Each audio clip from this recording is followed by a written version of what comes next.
네, 안녕하세요. 예스맨입니다. 여러분들의 구독과 좋아요로 이 채널이 유지되고 있습니다. 영상 속도는 1.5배를 추천드리는 바이고요. 이번에도 어떤 소식이 나왔는지 같이 한번 내용을 보도록 하겠습니다.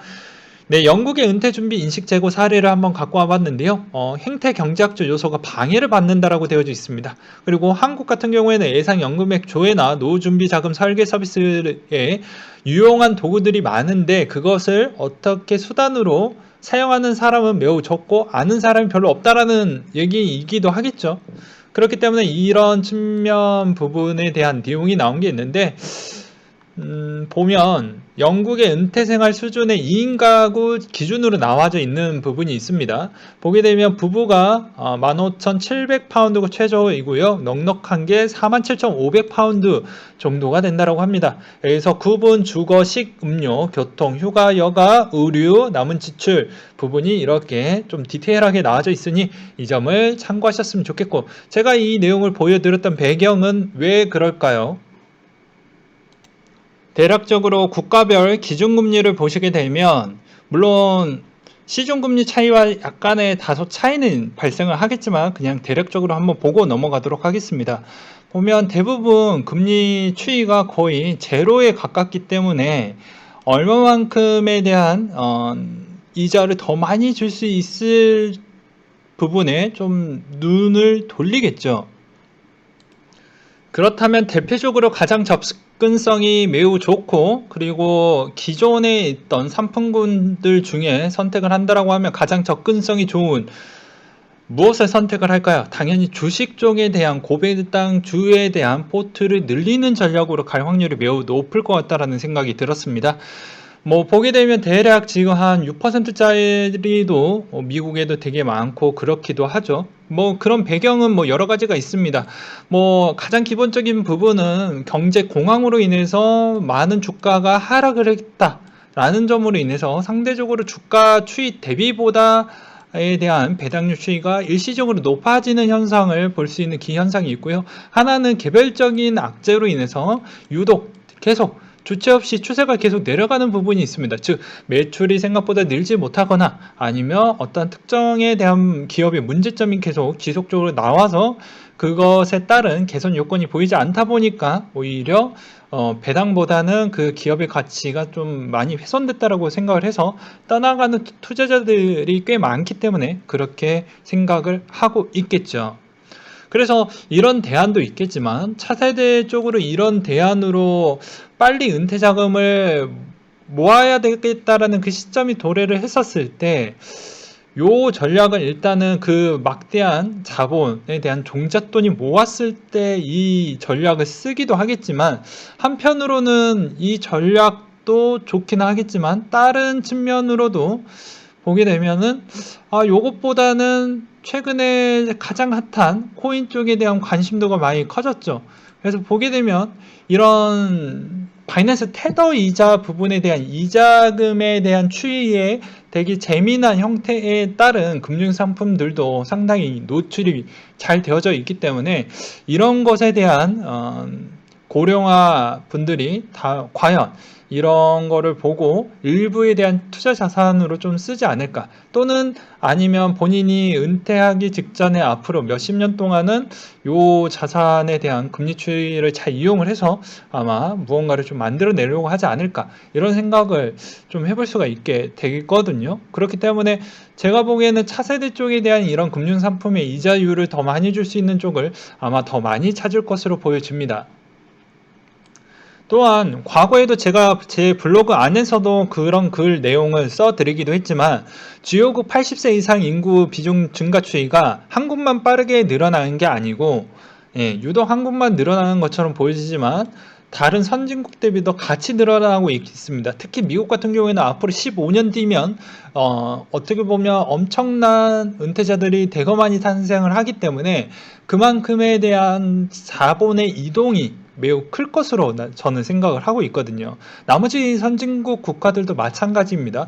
그럼 현 시점에 있는 은행 자금에 대한 금리를 약간 더 올린다고 해서 그 자금으로 인해서 본인의 은퇴에 대한 준비를 할 수 있을 것이냐 라고 보기에는 좀 어려운 부분이 있죠. 어떤 분들은 또 이렇게 반론을 할 수가 있습니다. 야, 은퇴하고 나서도 다시 재취업을 해서 그거에 따른 또 어느 정도 월급쟁이에 대한 생활이 가능하시는 분들도 있겠지만 그렇지 못하시는 분들이 대거 많이 생길 거라고 봐요. 왜 그러냐면 은퇴자도 100명이 은퇴할 때와 1000명이 은퇴할 때와 10,000명이 은퇴할 때와 다르다라는 거죠. 여기서 공 몇 개를 좀 제외하고 그냥 이해하기 쉽게 이렇게 이야기를 하는 겁니다. 만약 본인의 태생수와 그 선대에 있는 일찍 더 태어났던 태생수의 평균 에버리지를 했었을 때 그 안에 내가 생존 가능한 직업을, 그러니까 내가 어떻게 보면 그 직업을 구할 수 있다라고 하면은 그렇게 딜을 해도 되지만 그럴 확률이 더 적어질 거라고 생각이 들거든요.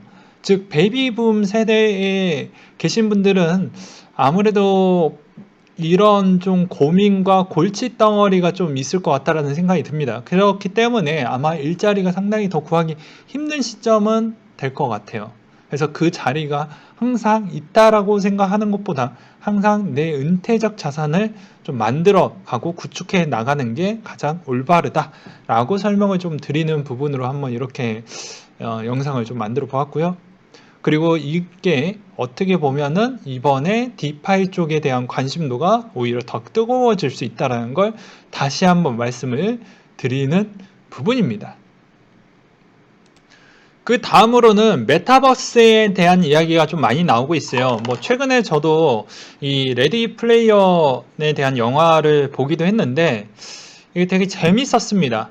그러면서 여러 생각도 많이 주기도 했었는데요. 제가 느꼈던 큰 느낌은 메타버스 뭐 기존에 우리가 매우 많이 주변에서 많이 봤다라고 볼 수가 있어요. 뭐 이런 걸 보시면 알 수가 있겠죠. 우리가 뭐 MMORPG 안 해본 건 아니죠.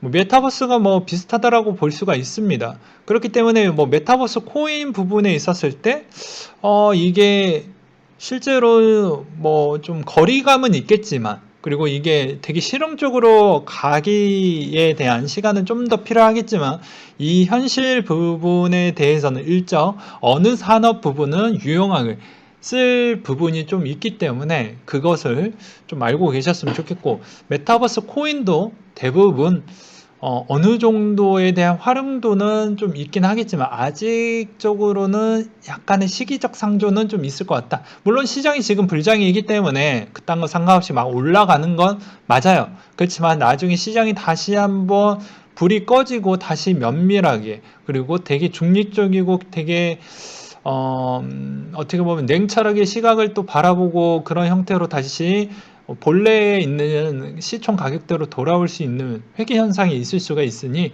좀 신중히 있게 메타버스 코인은 좀 신중히 있게 좀 보셨으면 좋겠다라는 말씀을 좀 드리고자 이렇게 한번 준비를 해 보았습니다.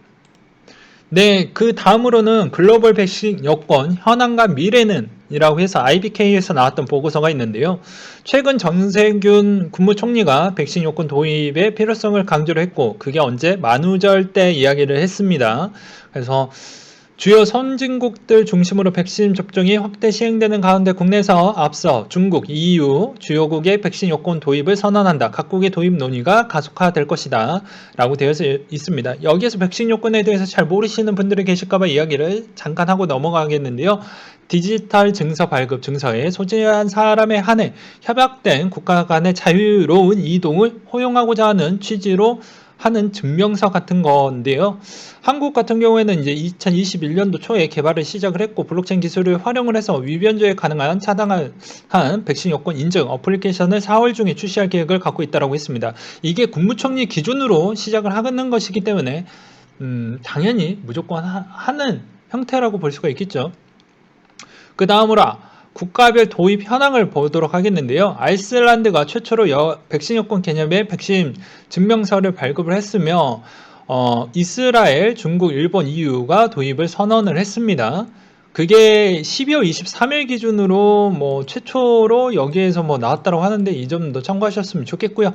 주요국 중국이 가장 먼저 백신 요건 도입을 공식화했으며 어플리케이션 본격 공개하는 등 백신 여권 도입에 적극적인 모습을 보여주었고 국가 간의 상호 인증 및 국제 표준 논의에서도 주도권을 확보하는 동시에 베이징 올림픽에 대한 성공적인 개최를 위해 포석을 하고 있다. QR코드를 통한 백신 접종 진위 여부를 확인할 수 있으며 핵산 및 혈장 항체 검사 결과에 따른 건강 코드를 기재할 수 있다. 그리고 녹색 유효기간 비행기 탑승이 가능하며 붉은색 백신 관련 검사를 통과 못해 비행기 탑승 불가, 회색은 유효기간이 만료라고 볼 수가 있어요. 전 세계 백신 접종자 수가 급격하게 늘어나고 있다는 걸 확인할 수가 있겠고 중국 백신 여권 어플리케이션 이미지 또한 하고 있는데 이것은 저도 써봐서 알아요. 이런 형태로 나옵니다. 실제로 초록색, 빨간색, 회색이 나오는데요. 저도 이 초록색 코드가 찍힌 거가 나와야 실제 공항에서 벗어날 수가 있습니다. 예, 비행기는 탈 수 있어요. 근데 건강 코드가 없으면 거기에서 발목이 묶이죠. 그러니까는 무조건 탑승하기 전에 코드가 정확하게 떨어졌는지를 확인하고 탑승하는 게 가장 좋습니다. 그래서 약간 불편하거나 약간 어플리케이션 부분에 활용도가 좀 떨어지는 노인층 분들에게는 약간은 어렵지 않을까 라고 생각이 들기도 하고요. 미국은 아직 연만 차원 도입 계획은 없지만 표준 기준을 정립을 해서 추진 중이고 뉴욕주는 백신 여권에 출시를 했다고 합니다. 3월 중에 출시를 했다고 하네요. 아이슬란드, 이스라엘, 중국, 일본, EU 부분이 이런 특징과 세부 내용에 대해서 내용을 볼 수가 있겠고요. 앞으로는 선진국, 신흥국 간의 백신 접종 기회의 불평등과 백신 여권 사용의 사이버 범죄 피해 우려와 국가 간 도입 시기에 대한 이해관계 등이 분명히 나올 것 같다. 라고 있어요. 그래서 WHO는 불평등 이유로 부정적인 입장을 표명을 했지만 아무래도 백신 여권이 빨리 나와야 서로 간에 대한 무역 교역량이나 관광 부분에 대해서는 일정 관광으로 먹고 사는 국가들도 일부 피해가 장기화되면 상당히 좀 곤욕스럽기 때문에 이 부분은 빠르게 좀 도입하는 게 맞을 것 같다라는 생각이 듭니다. 그러면서 또 순기능이 있는 게 아니죠. 항상 무언가를 하면요. 어떠한 정책이 나오게 되면 순기능과 역기능 둘 다 생긴다라고 이야기를 했습니다. 이런 게 순기능이고 좀 더 편리하고 관리하기가 편해지는 대신에 여기서 차별적인 부분이 생길 수밖에 없어요. 왜냐하면 당연히 신흥국들은 그만큼 자본력도 안 되고 백신 구하기도 힘들고 그리고 이런 쪽에 대한 개발 여건도 안 되는 부분이 있기 때문에 또 그만큼 거리감이 생길 수밖에 없겠죠. 그러면 그것에 따른 여러 가지에 따른 고립과 그리고 무언가에 대한 혜택이 상당히 불어하고 관광에 대한 그런 리스크도 존재를 하기 때문에 약간의 WHO가 좀 생각이 좀 있게 이야기를 했다라고 생각이 들고요. 제가 이런 이야기를 하는 배경은 다 코인과 관계도가 있기 때문에 이야기를 하는 겁니다. 괜히 그냥 뻘소리 하는 게 아니죠. 네, 메디블록 백신 여권 4월 의료 신분증이 나온다 라고 해서 국가적 차원에서 누가 국무총리가 시켰으니까 당연히 공무원들 빠르게 움직일 것으로 보여집니다. 메디블록은 국내에서 아무리 코인 쪽이니까 약간의 의구심이 있었지만 서울대병원, 연세대병원, 고려대병원 등등 계속 제휴 체결이 되고 또 시범 사업으로도 엮이면서 어떻게 보면 정부의 공식적인 오피셜과 좀 동떨어진 지원 정책을 좀 해주고 있습니다. 물론 퍼블릭 블록체인에 대해서는 일절 투자나 그런 부분은 없다라고 얘기를 선을 그었음에도 불구하고 이중적인 태도는 여전히 있다라는 것이죠. 물론 이게 정치적인 색깔을 이야기하는 게 아니고 현 시점에 대해서 명확하게 이야기를 하는 겁니다. 이때까지 제가 코인짬밥에 있어서 모든 기사, 모든 내용, 모든 자료 다 체크했기 때문에 이 부분에 대해서는 그 어떤 사람도 이 내용에 대해서 정치적인 발언을 했다. 이렇게 보시지는 않으셨으면 좋겠어요. 사실이니까요. 그래서 메디블록에 4월달 의료신문증이 내놓았는데 이게 앞으로 얼마만큼 효과가 나올지는 모르겠습니다. 메디패스를 통해서 한다 라고 했고 여기에 또 여러 가지에 대한 또 회사들도 있죠. 그래서 그런 뭐 SK 연합 체계나 뭐 다른 쪽이나 이렇게 해가지고 어느 쪽이 주도권을 가져갈지에 따라서 성과를 좀 쌓아놓고 아마 다른 국가 간에 대한 수출과 인증 체계와 제휴를 맺는 데에 따른 또 데이터 정보 확보가 가능하기 때문에 통신사들이 상당히 빠르게 움직일 것으로 보여집니다. 통신사 자체에서 이렇게 빠르게 움직이는 이유는 무엇일까요? 당연히 로밍 서비스와 끼어 팔기 형태로 할 수 있는 부분에 대한 측면도 있겠고, 서비스 부분에 대한 질적 향상으로 인해서 어느 정도에 대한 해외에 대한 서비스 부분에 대한 확장판을 열어줄 수 있는 기회가 있기 때문입니다. 국내에는 어느 정도 인구수가 계속 줄어들고 있기 때문에 그런 측면에 대한 서비스의 한계가 있고, 거기에 따른 매출도 늘어날 수 있는 한계 폭이 있기 때문에 상당히 고민이 많은 와중에 이런 해외판에 대한 실적을 많이 쌓아놓는 계기를 만들어 두게 되면 또 그거에 따른 여러 가지에 대해서 또 얻어가는 게 있고, 그것이 앞으로 또 출구 전략으로 돼서 매출이 늘어날 수 있는 구도도 장기적으로 보았을 때 있을 것 같아서 뭐 그렇게도 또 볼 수도 있겠죠. 네. 오늘은 한 요 정도까지 한번 준비를 해 보았는데요. 벌써 뭐 이런저런 이야기 하다 보니까 15분이 벌써 가버렸습니다. 뭐 물론 이제 저의 생각과 같은 생각을 가지고 계신 분들도 계시겠지만 또 다른 의견이 있으면 당연히 댓글로 남겨주시면 정말 감사하겠습니다. 저도 많은 부분에 대해서 다 연구하고 분석할 수는 없어요. 당연히 또 다른 데이터가 나오는 게 있고 그 데이터 나오는 부분에 있어서 여러분들도 또 깨달음이 있을 거고 다른 의견이 있을 거라고 보여집니다. 그런 내용을 보고 저한테도 좀 알려주시면 저도 그런 내용을 검토를 해서 또 분석을 한 뒤에 연구를 한 뒤에 여러분들한테 또 다른 생각에 대해서 한번 전달을 해드리도록 하겠습니다. 네, 이상으로 마치도록 할게요.